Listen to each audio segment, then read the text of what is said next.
자, 오늘은 본문이 로마서 8장 19절에서 23절입니다. 제가 읽겠습니다.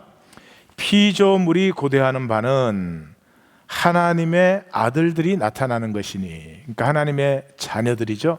하나님의 자녀는 하나님의 가슴으로 이 만물을 다스리는 것이죠. 그래서 하나님의 자녀들이 나타나면 모든 피조물에게 그 하나님의 창조의 평강과 안식과 그 영광이 나타나기 때문에 하나님의 자녀들이 나타나는 것을 온 우주가 기다리고 있다.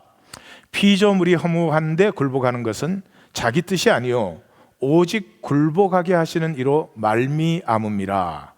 다시 말해서 피조물이 허무에 굴복하고 있는데 그것은 지금 하나님의 자녀가 아직 나타나지 못했기 때문이죠. 하나님의 자녀가 나타나지 못한 그것이 하나님의 섭리죠. 하나님의 섭리로 말미암아 피조물이 지금은 잠시 허무한데 굴복하고 있다. 그 바라는 것은 피조물도 썩어짐의 종로로 단 데서 해방되어 하나님의 자녀들의 영광의 자유에 이르는 것이라. 하나님의 자녀들의 영광이라는 말을 기억하십시오. 요한복음에서는 말씀이 성육되어 나타난 생명, 그 생명이 영광이다. 그것이 요한복음이죠. 그래서 우리의 삶에서 말씀이 사라지기 시작할 때, 말씀이 우리를 통해서 나타날 때, 현현될 때 그것이 영광이다. 그 영광의 자유, 그러니까 이 자유는 그 생명의 신비와 아름다움과 그 영원과 무한을 마음껏 피워내는 것이죠. 이해가 가십니까? 자녀들의 영광의 자유, 그럴 때 자녀들의 영광은 그 생명의 영광을 말하는 것이고, 그 자유는 그 생명이 그 신비와 아름다움과 그 영원함과 무한함이 제한 없이 마음껏 피어나는 것을 얘기하고 있는데, 온 세계가 그것을 다 바라고 있는 것이죠. 피조물이 다 이제까지 함께 탄식하며 함께 고통을 겪고 있는 것을 우리가 아느니라. 피조물이 다 탄식함으로 고통을 겪고 있어요. 그뿐 아니라 또한 우리, 그 성령의 처음 익은 열매를 받은 우리까지도 속으로 탄식하여 양자 될 것. 양자는 뭐 이렇게 세컨 클래스 자식이 아니고 우리가 하나님의 자녀 될 수 없는데 하나님의 자녀가 되는 그것을 기다리나니 곧 우리 몸의 속량을 기다린다.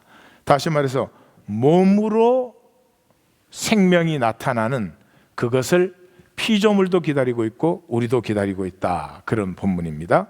이 본문과 함께 오늘의 얘기를 시작하겠습니다. 자, 지난주에 본 것 중에서 가장 핵심적인 것은 태어나서, 엄마 뱃속에서 태어나서 약 24개월까지가 이 원형의 시기다. 원형의 시기. 이 원형의 시기는 언어가 출발되면서 끝나버립니다. 자, 이 원형의 시기에는 자신을 사랑하고요, 자기를 아주 좋아합니다. 어린아이들에게 거울을 보여주면 어린아이들이 굉장히 좋아하며 웃습니다.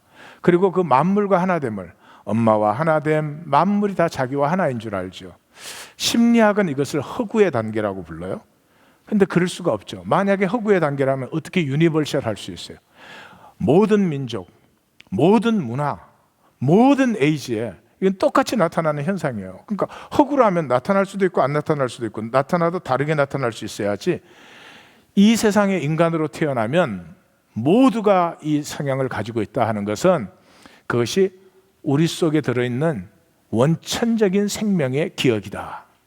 우리가 태어나는 순간부터 그 기억은 희미해지지만 뱃속에서부터 하나님 안에 하나로 있던 그것, 또 하나님이 만물과 하나이니까 만물과 하나이던 그 기억이 우리 속에 남아있는 시기다. 이제 그렇게 우리가 보았어요. 그래서 그러던 우리가 세상으로 진입을 합니다. 언제? 언어를 사용하면서부터. 그래서 엄마 뱃속에서부터 시작해서 한 36개월이 지난 만 2살 때부터 6세까지가 언어가 구조적 형성이 되는 때입니다. 이제 그러다가 단어 말하다가 문장 말하다가 문장의 연결성을 배우다가 뭐 이렇게 되는 거죠.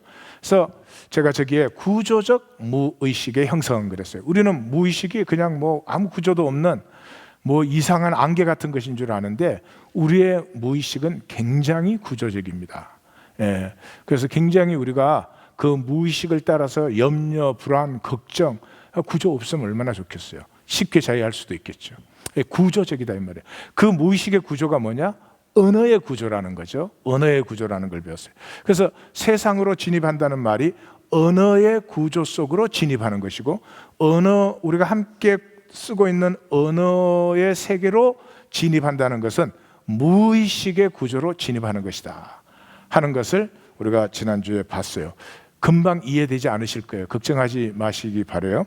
제가 4번 마칠 때까지 여러분들이 계속 이제 봄이 조금씩 열리게 될 거예요. 자, 그래서 심리학도 근원은 알지 못하지만 현상적인 것을 합니다. 놀랍지만 굉장히 정확하게 합니다.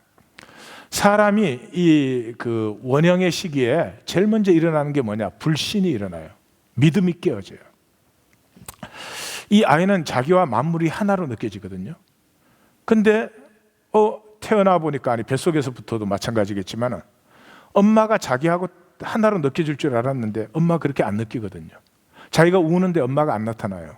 자기가 불편한데 엄마가 그걸 깨닫지 못해요. 자기가 배가 고픈데 엄마가 그 필요를 채워주지 못해. 그래서 아이에게 제일 먼저 생기는 것이 불신이 생깁니다. 이 불신은 처음에는 수치심으로, 나중에는 두려움으로, 죄책감으로. 죄책감이 있으면 반드시 두려워합니다. 죄를 지은 사람의 특징은 두려움이 있습니다. 아무것도 아닌 것에 깜짝깜짝 놀라요. 그리고 무언가 불길한 일이 꼭 일어날 것 같고 일어나야만 마음이 편안해지는, 죄책감과 두려움은 하나예요. 수치와 두려움이 생겨요. 이 수치와 두려움은 왜 생기느냐 그러면 욕망이 발생하기 때문에 그래요. 내 원형은 모든 것과 하나 되는 거 아니에요? 하나됨을 누리는 것인데, 내 개체의 생명으로 딱 태어나는 그 순간부터 나와 세계가 하나가 아니에요. 하나로 받아주지도 않아요. 그러니까 나는 하나이고 싶은데 하나이지 못한, 나는 사랑받고 싶은데 사랑받지 못하는 그 갭이 욕망이에요. 욕망. 이 욕망이 우리 속에서 생기기 시작하면서부터 이제 인간은 언어를 활용하기 시작합니다. 왜 그래요?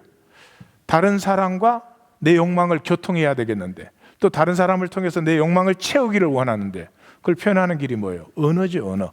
그래서 욕망의 발생과 언어의 활용의 시작은 이렇게 동전의 양면으로 있는 것이다. 그러니까 해결책이 뭐예요? 여기 딱 보시면 알겠지만 해결책은 믿음이에요. 모든 것 이전에 믿음이 생기셔야 돼요. 이 믿음은 종교가 말하는 현상적 욕구를 채우는 오욕 칠정이라 그러죠. 뭐 식욕, 성욕, 수면욕, 뭐 칠정은 희노, 애락, 그 다음에 또 뭐 있어요? 애오욕. 예, 그 욕심 부리는 것, 사랑하는 것, 미워하는 것, 사랑과 증오, 뭐 오욕 칠정이라 그러잖아요. 그것은 하나님께서 인간으로 보냈으면 그는 예수님이 산상수훈에서 그러듯이 말하지 않아도 하나님 다 채워요. 예, 나무를 이렇게 만들어 놓고 하나님이 비도 안 오게 하시고 땅에 영양분도 없게 하시고 그렇게 안 한다는 거죠. 여기에서 믿음은 뭐냐 그러면 우리의 근원적인 욕망에 대한 것이죠. 근원적인 욕망은 뭐예요? 하나 되고 싶은 것이에요. 여러분 잘 생각해 보십시오. 내가 여러 가지 일을 하는데 그 모든 것에 그 일을 하고 싶어서 하세요? 오늘 일하면 일하는 게 내 소원이야. 막 일 안 하면 나는 막 행복이 깨어져. 그래서 일하세요? 일하는 건 일을 함을 통해서 내가 획득하고자 하는 더 원천적인 게 들어있다고요. 그 뿌리를 캐서 보시면 근원은 전부가 뭐냐? 하나 되고 싶은 것이에요. 나와 내게 관심 있는 대상의 사람들이, 내가 살고 있는 내 세계와 이런 것이 하나가 되기를 원해요. 하나 된다는 말은 나도 그 사람을 온전히 알고 그 사람도 나를 온전히 알고 하나로 통하고 교통되어지고 그런 것이죠. 그게 우리의 원래 상태였어요, 하나님 안에서. 근데 그건 저절로 주어진 상태니까 아무런 가치가 없죠. 이것을 개체화시킨 다음에 자원하는 심령과 중심의 진실함으로 내가 그것을 진정으로 사모하고 선택해서 그렇게 될 때, 그때는 나의 것, 나의 유업이 되고 이것이 하나님의 섭니다. 그래서 우리의 근원적인 욕망은 하나임, 원래 우리가 하나였던 그 길로 돌아가는 거죠. 그걸 일반적인 표현으로 말하면 인정받고 싶은 것이고, 존중받고 싶은 것이고, 사랑받고 싶은 것이에요. 그런 것이다. 우리가 지난 시간에 나누었어요. 그래서 오늘은 언어의 세계를 조금 자세히 보겠습니다. 자, 언어에서 제일 중요한 것은, 언어는 기호라고 하는 것이요. 제가 소셜 소개를 했는데, 언어는 기호입니다. 우리 한국말로 말하면 기역, 니은, 디귿 이런 기호로 되어 있죠. 이거 꽃이라고 그러죠. 그러면 기역 2개에 오에 치읓이라는 기호를 모아가지고 꽃이라는 단어를 만들었어요. 단어는 기호예요, 기호. 그 기호 속에는 2가지가 들어있어요. 기표가 들어있고 기의가 들어있어요. 기표는 signifier, 기의는 signified, 표현하고자 하는 것이고, 되어지는 것이고, 더 유식한 말로 하면은 signifying, signifie, 그런다. 다 기억하시죠? 오케이. 그런 건 하나도 중요하지 않고, 기표는 기호 자체를 소리로 표현한 것이 기표다. 그 소리가 표현하고자 하는 내용이, 의미가 기의다. 그런데 여기서 가장 중요한 것은 이 기표와 기의 사이에는 아무런 관계성이 없다, 이 말이죠. 여기에 이제 온 세상은 다 쏘가 있는 거죠. 이걸 우리는 꽃이라고 부르지만 영어로는 플라워라고 부르고, 뭐 다른 말로 난 그 다음은 몰라요. 그러면 꽃이라고 부르는 게 맞아요? 플라워라고 부르는 게 맞아요? 그건 맞고 틀리는 게 아니에요. 각자 자기 마음대로 부르는 거예요. 실체는 똑같아요. 실제 의미, 가치는 똑같지만 그냥 부르는 기호는 자기 마음대로예요. 그래서 기표와 기의 사이에는 이 갭이 있다, 이 말이죠. 이게 본질적으로 연결된 것이 아니다는 말이죠. 그러므로 언어 세계에 들어오면 제일 먼저 발생하는 것이 무의식을, 이 인간의 무의식, 전체의 무의식을 받아들이면서 욕망이 발생해요. 욕망이 발생하면 우리는 본질을 상실한 채로 개념 세계 속에 빠져듭니다. 개념 세계의 사람은 종교가 필요합니다. 말의 함정에 완전히 빠져 있는 사람이죠. 그러면 그때는 이 에고, 거짓 자아로 살기 때문에 행복이 불가능합니다. 행복이 불가능합니다. 에고는 모든 것을 자기가 컨트롤해야지 행복해요. 자기 뜻대로 안 되면 막 부들부들 떨어요. 그런데 자기 뜻대로 되면은 그 순간에 흥미를 잃어버려요. 이거 얼마나 처절한 불행이에요. 이 처절한 저주죠. 에고는 그거밖에 모르는 거죠. 이 에고가 언어 구조에서, 무의식 구조에서 나온 것이다. 자, 그것을 지금 이해가 잘 안 되는 표정들인데 걱정은 하지 말아요. 지금부터 이제 자세히 제가 설명을 해드리니까. 육체의 길이에요. 이게 육체의 길이에요. 뭐라고요? 피조물과 우리가 모두 함께 고통하고 있는데 무엇을 기다리느냐? 몸의 속량을 기다린다. 몸의 속량을 기다린다. 내 몸으로 실제를 사는 것. 이 언어 구조 속에 썩은 사람은 몸으로는 안 살아요. 생각으로는 얼마나 훌륭한지 몰라. 근데 착각을 해요. 자기 생각이 자기 삶이라고. 몸으로 산 게 내 삶이에요. 몸의 속량을 기다린다. 자, 이제 한번 보십시다. 이 내 원형의 소원과 현상 사이에, 현상의 결핍을 보기 시작하면 욕망이 발생해요. 욕망이 발생. 내 원형의 이 하나이고 싶은, 하나인 그 자리를 회복하고 싶은 내 원형의 소원, 이건 타자와 내가 하나 되는 것이죠. 그런데 현상적으로는 그게 안 되잖아요. 그 현상의 결핍은 안 되니까 내 자신의 부족과 무능을 이제 느끼기 시작하죠. 그럼 그것을 채우고자 하는 욕망이 발생합니다. 그러니까 이 욕망은 핵심이 어디에 있어요? 타자에게 내가 사랑의 대상이 되고 싶어요. 상대방이 나를 기뻐해 줬으면 좋겠어요. 상대방이 나를 온전히 만족해 줬으면 좋겠어요. 그래서 타자에게 사랑의 대상이 되고 싶어요. 그럼 타자에게 사랑의 대상이 되려면 타자의 욕망을 맞춰줘야 되잖아요. 그래서 타자의 욕망을, 타자의 기대감을 수용해요. 이제 이때부터는 엄청난 두려움이 임하죠. 왜냐 그러면 내가 이렇게 온전히 이렇게 만족시키지 못하면 어떡하나? 저 사람이 나로 말미암아 온전히 기뻐하지 않으면 어떡하나? 그래서 기뻐하지 않으면 또 어떻게 해요? 차라마 간도라 뭐 이렇게 나가죠. 사실은 그게 진짜는 아니지. 근데 그렇게 현상은 그렇게밖에 못 나가죠.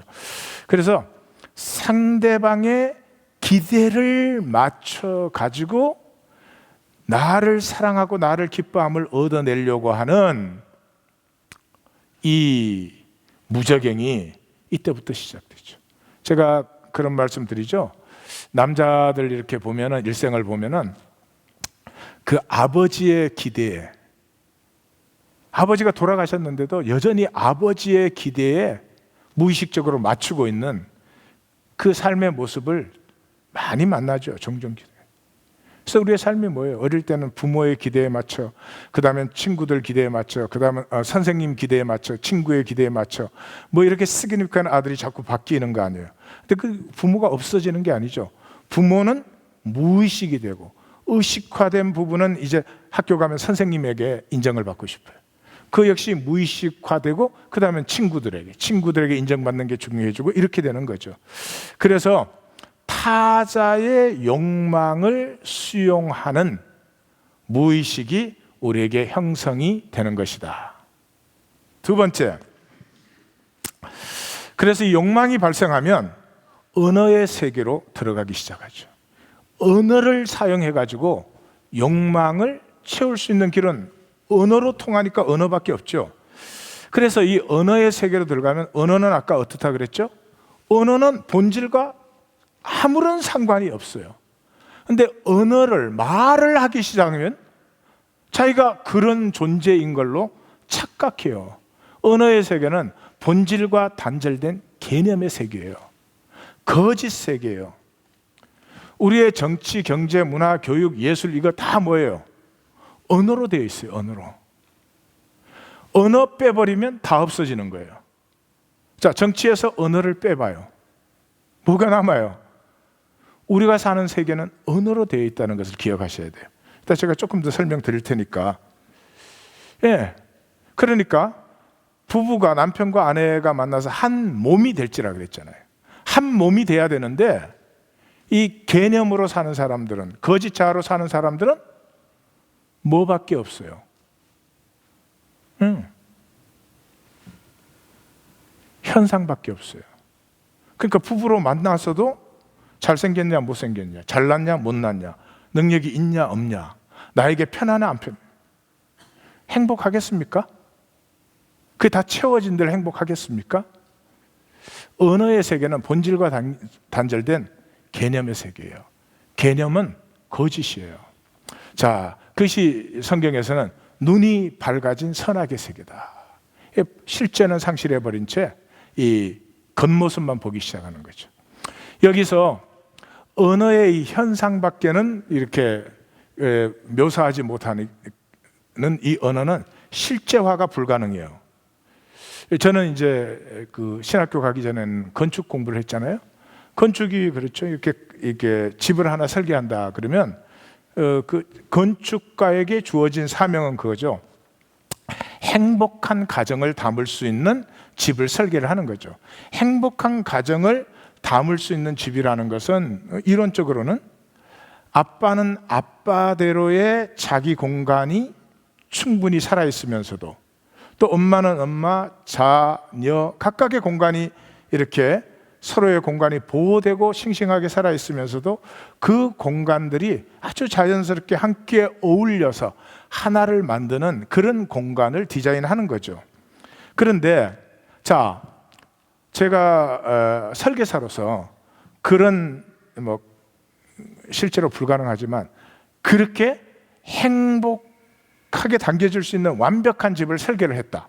그러면 그 집에 들어가서 살면 다 행복한가요? 행복하지 않지요. 개념상 그것은 이론적으로 가능한 일이죠. 그렇지만 실제화는 제가 아무리 완벽한 설계를 했다 그래도 그게 불가능하다 이 말이죠. 예.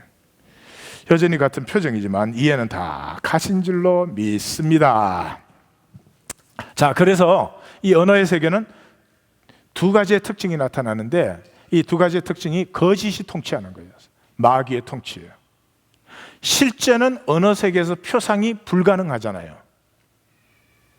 이 말 제가 계속 반복했으니까 언어의 세계는 실제와 단절된 세계이기 때문에 실제의 표상이 불가능해요. 그렇죠? 표정들이 점점 졸리게 만들래? 그런 표정들이. 실제는 절대로 표현할 수 없다 이 말이죠. 언어 자체가. 그러므로 언어의 세계는 거짓이 통치하는 세계예요.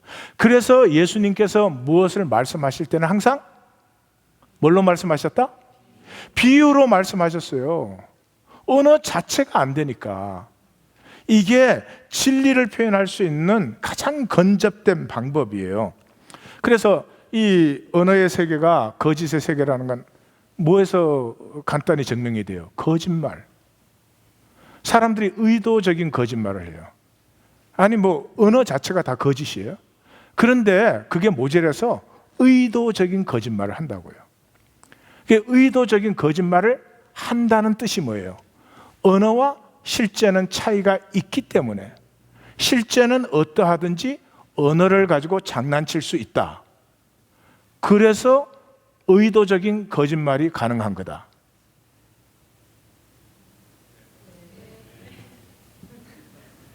자기네들 말한다고 기분 나빠해?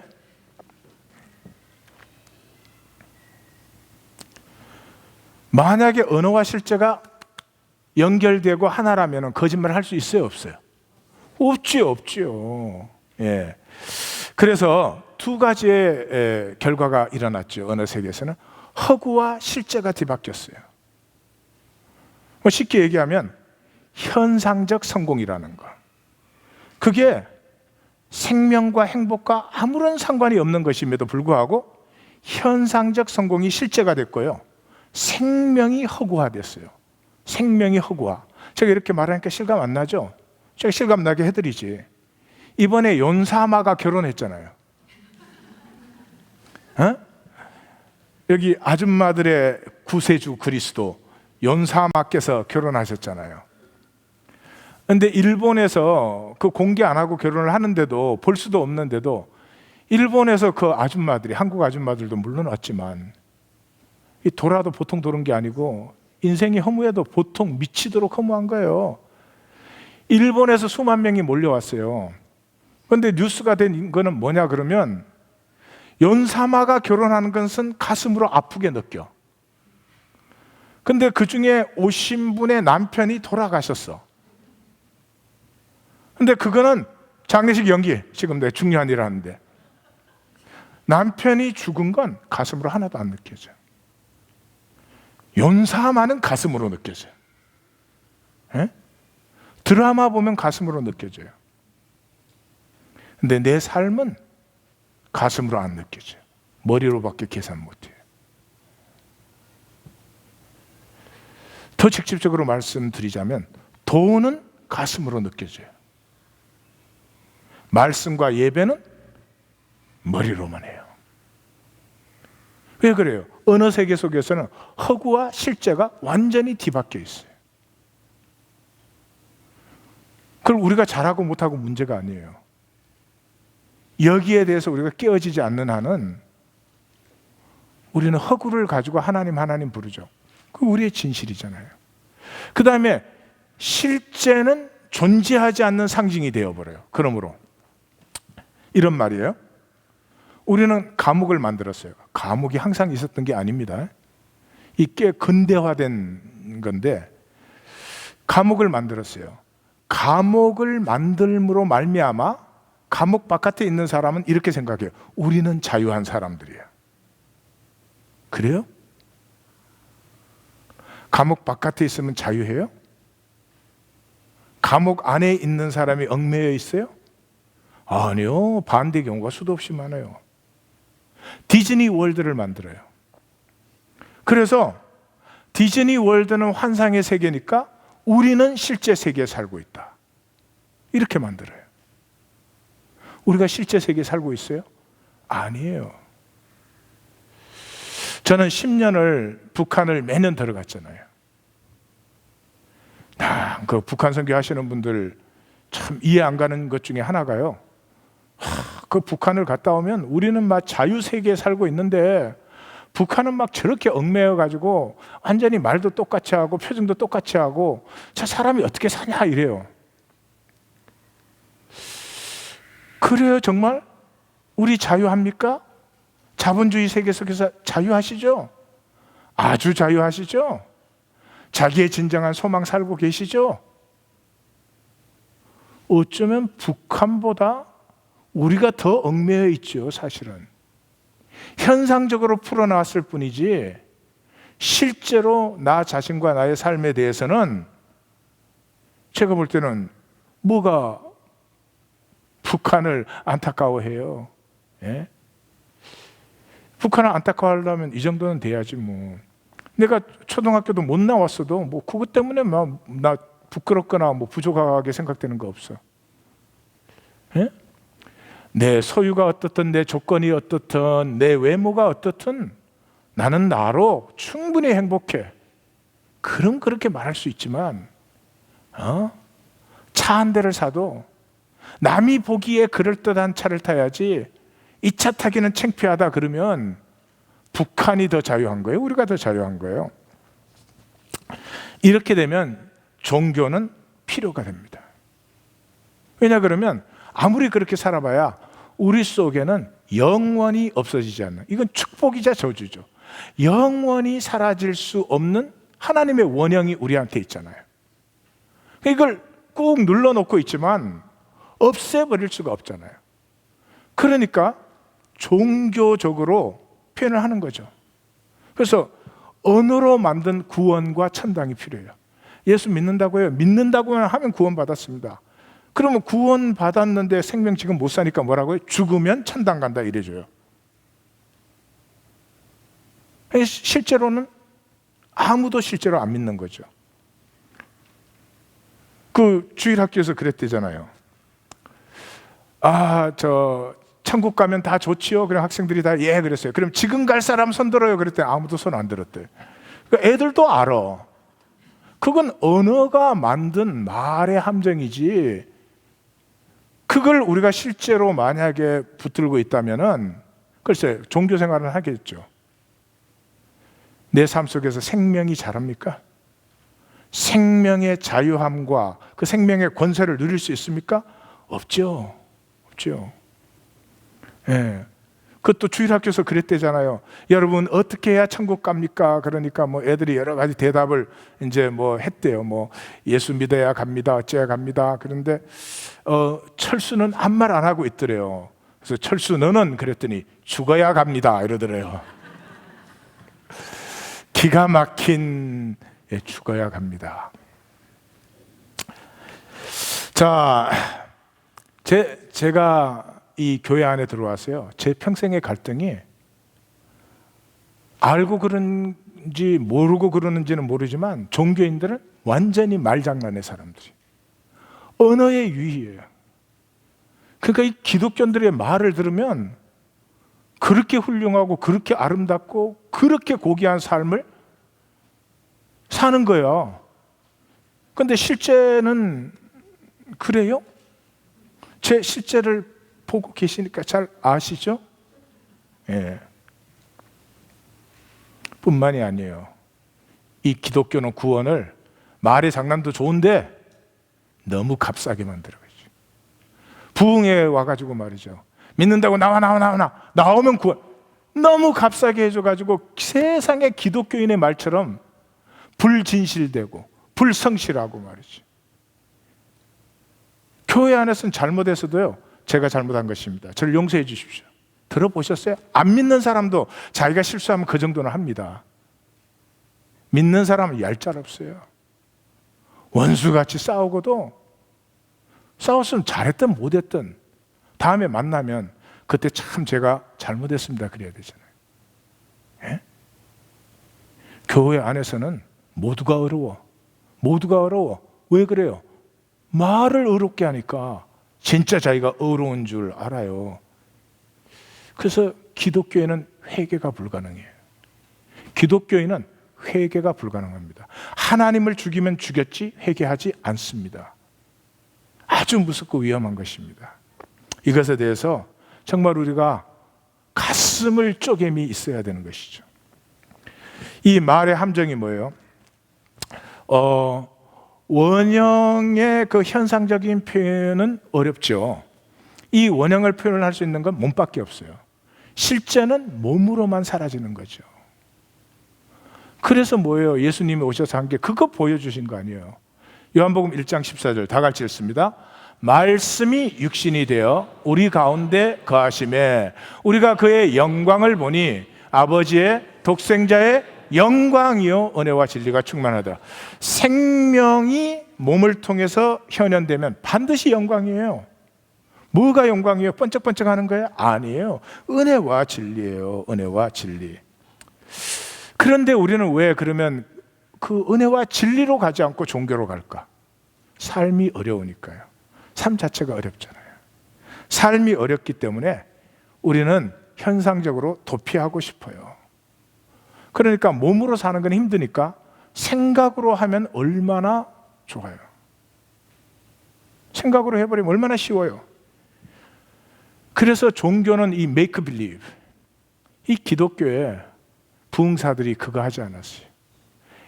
믿으면 막 성공한다고 믿으면 됩니다. 막 돈 많이 번다고 믿으면 됩니다. 막 이래가지고는 make believe. 그러니까 삶이 어려울 때 종교가 부흥하죠.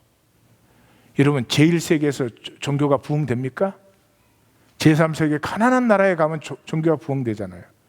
우리의 현실에서도 삶이 어려우면 자꾸 종교 쪽으로 흘러요. 말을 얼마나 멋있게 하는지 알 수가 없어.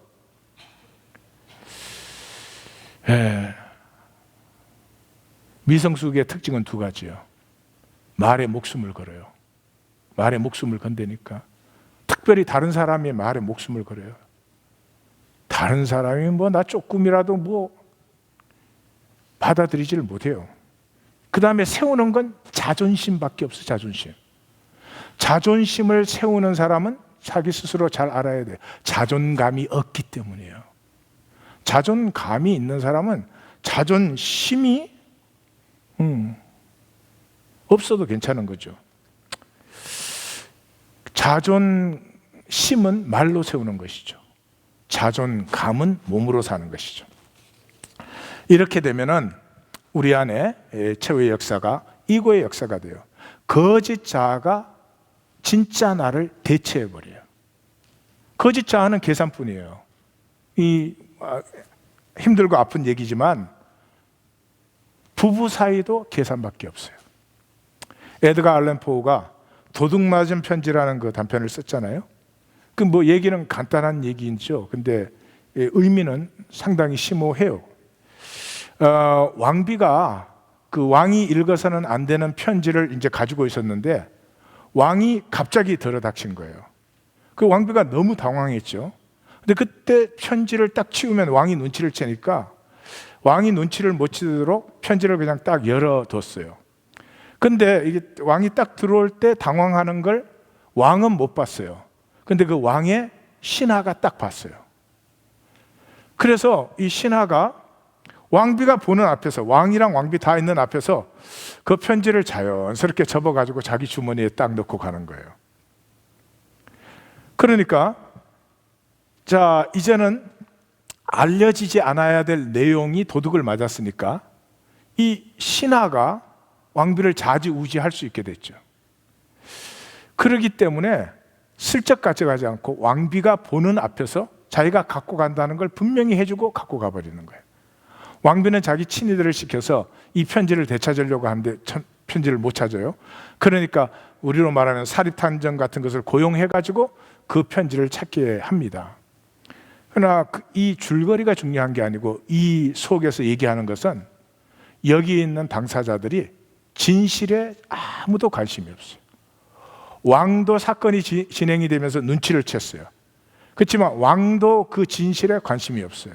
왜냐 그러면 그 진실이 이렇게 탁 드러나면 왕의 입장도 곤란하니까.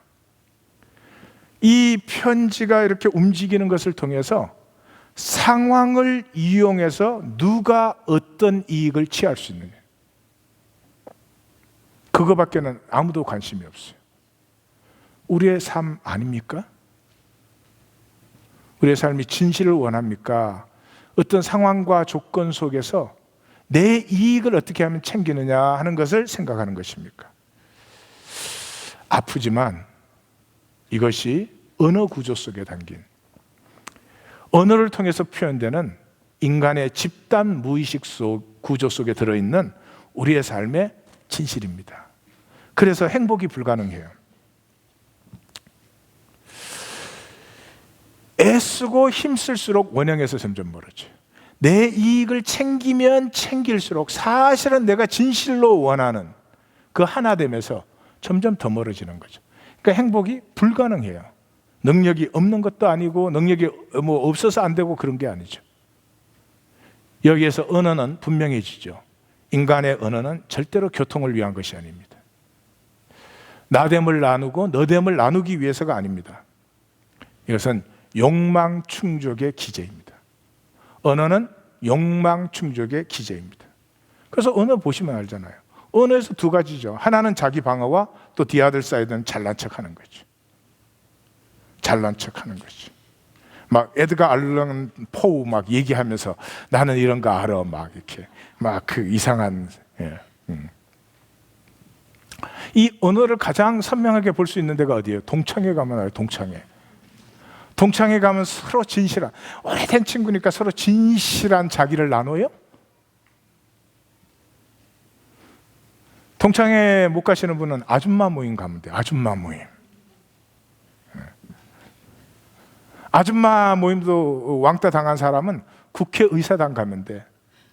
국회의원들 하는 얘기가 무슨 뭐 정말로 백성을 사랑해? 아유, 그 웃기는 얘기들 하고 있죠.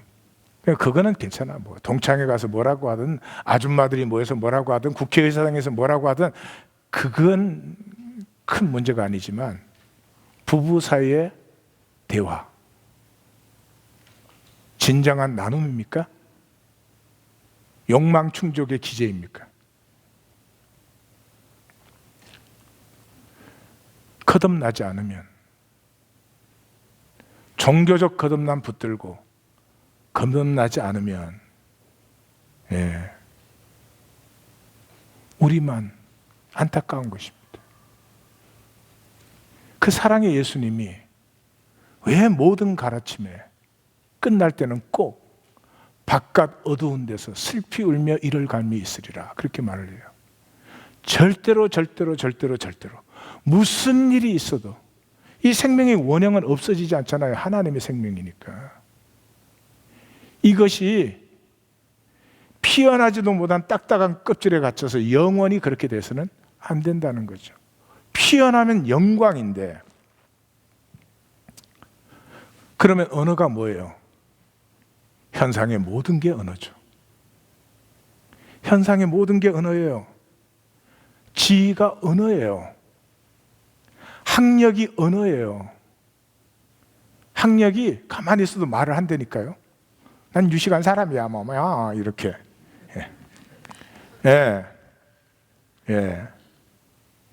경력이 언어예요, 언어. 말이에요. 외모가 언어예요. 그래서 죽자고 뜯어 고치는 거 아니에요. 명품이 말이에요, 말. 그 중국에는 그런다며 이렇게 BMW는 못 사고 BMW 키만 사갖고 댕긴대요. 그 식당에 가서 이렇게 딱 이렇게 키만 올려놓는데요. 그러면 서비스가 좋아진대요. 말이라니까 말. 말이에요. 예, 목사들이 이 수적으로 성공하고 싶은 게 그게 말이 되기 때문에, 말빨이 서게 되기 때문에 그래요. 예수님이 그런 일을 하셨어요? 말씀은 그런 일을 안 해요. 인간 언어는 평생 그런 거 하고 다니는 거예요. 자녀가 말이에요, 말. 예? 예, 자녀가 좀 뭐 잘 됐다, 현상적으로. 그런 사람 보면 기가 절대로 안 죽어. 근데 자녀가 뭐 좀 그렇다 그러면 자녀 얘기 나오면 꼭 화장실 가더라고. 예. 보이세요? 모든 게 언어예요. 정치, 경제, 문화, 예술, 스포츠, 모든 게 언어예요. 거짓 세계고 인간의 욕망이 만들어낸 무의식 구조예요. 우리가 그 안에 살고 있어요. 하나님의 섭리로 우리를 그 안에 담으셨어요. 왜? 그래야만 내가 깨어지니까. 가짜를 살지 않으면 어떻게 깨어질 수가 있어요? 얼마나 교묘한 가짜들이에요. 감옥을 딱 만들어 놓고 난 자유하다 이렇게 생각을 해요. 디즈니 월드 딱 만들어 놓고 나는 실제 속에 살고 있다 이렇게 생각을 해요.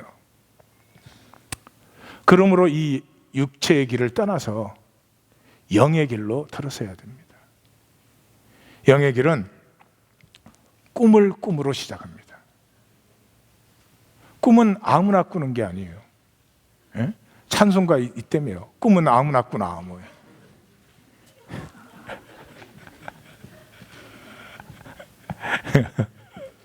그 참 훌륭한 가사예요. 훌륭한 찬송가 가사예요. 예? 사랑은 아무나 하나. 그치 진리인데 알고 불렀는지 모르겠어요. 영이 임해야 꿈이 피어나요. 꿈이 피어난다는 말이 뭔 줄 아세요? 이 허구의 욕망을 놓기 시작한 거예요. 불안과 두려움에서 자유해지기 시작한 거죠. 그래서 구약의 총 결론이 뭐예요? 구약의 총 결론이 사도행전 2장 17절 요엘서 말씀 다 같이 읽습니다.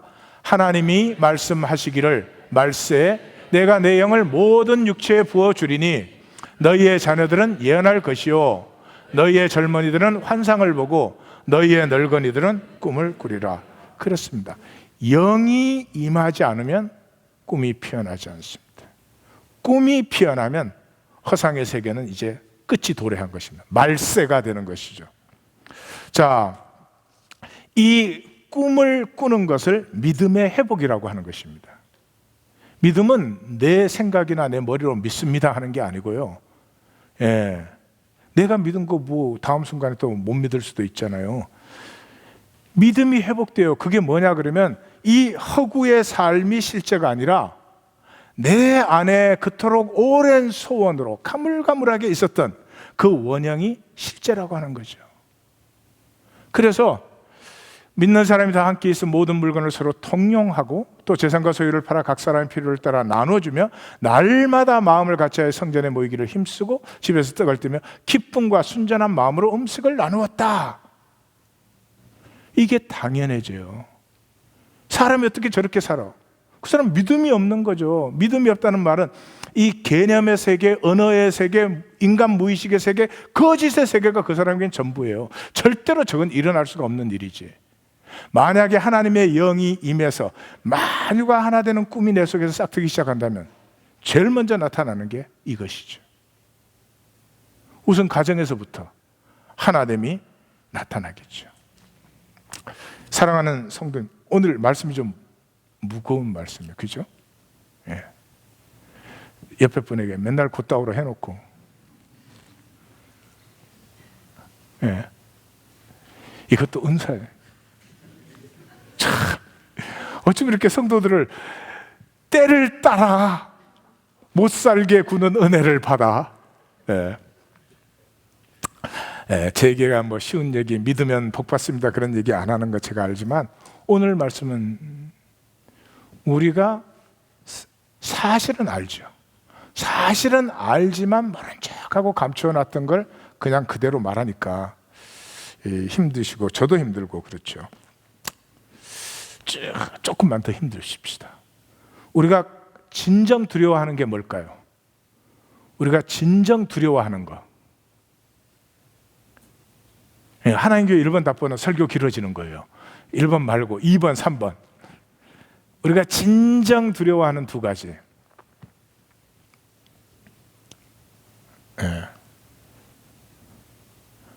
진정 두려워하는 두 가지. 내가 말하고 말지 마. 아유 정말 속 터져 죽겠네. 그 피차 마차 영마차요, 그죠? 잘 들으십시오. 행복입니다. 행복을 두려워합니다. 왜 행복을 두려워해요? 내 에고로 평생 만든 거짓을 깨트려야 되니까요. 죽는 거예요. 죽는 거예요. 내가 죽는 거예요. 내 평생 만든 거짓을 깨트려야 돼요. 그러지 않고 행복은 오지 않아요. 우리는 행복을 두려워합니다. 행복 원하지 않아요. 내 욕망대로 컨트롤되기를 원하지. 그러나 거기에서 멈추지 마시고 내 진실 속으로 조금만 더 깊이 들어가 보세요.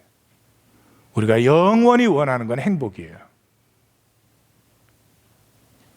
다른 사람이, 환경이 내 마음대로 컨트롤된다고 절대로 행복하지 않습니다. 두 번째가 뭔 줄 아십니까? 사랑입니다. 사랑이 두렵습니다. 왜요? 벌거벗어야 되니까요. 누가 벌거벗었어요? 인류 역사에서는 나사렛 예수밖에 없어요. 그는 실제로 벌거벗었을 뿐만 아니라 십자가에 달릴 때 그의 모든 것은 다 벌거벗겨졌습니다. 우리 벌거벗겨질 수 있습니까? 평생에 씌운 나뭇잎 치마가 얼마나 두꺼운데. 그래서 영이 임해야 됩니다. 성령이 임하지 않고는 욕망이 쓰러지고 꿈이 피어나는 이것은 절대로 되지 않습니다. 그러면 성령이 임한다는 게 뭐 종교적입니까? 하늘에 불이 번쩍번쩍 나면서 그렇습니까? 아닙니다. 진리가 선포되었을 때 어찌할꼬 깨어지는 것입니다. 지금도 말씀 들었으면서 나한테 편하게 다 컨트롤하고 싶으실 거예요. 그대로 받아들이면 너무 아프니까. 그대로 받아들이면 지금부터 손해를 봐야 되니까. 손해가 아니거든요. 엄청난 복인데 이 에고한테는 이게 손해로 느껴집니다. 헌신이 손해로 느껴진다는 거예요. 아니, 생명을 헌신하지 않으면 갖고 있다 무덤에서 다 썩히는 거, 그거야말로 손해죠. 생명이 피어나는 길은 헌신밖에 없죠. 가장 고귀하고 아름다운 것을 향해서. 성령이 임한다고 하는 것은 무슨 현상적인 생각을 하지 마십시오. 진리의 말씀이 임했을 때, 그때 우리는 진리의 말씀을 받을 수 있는 능력도, 진리의 말씀을 받을 수 있는 자질도 아무것도 없습니다. 그러므로 우리가 할 수 있는 하나의 진실은 어찌할꼬입니다. 어찌할꼬입니다. 저는 이 어찌할꼬를 한번 만난 적이 있는데요.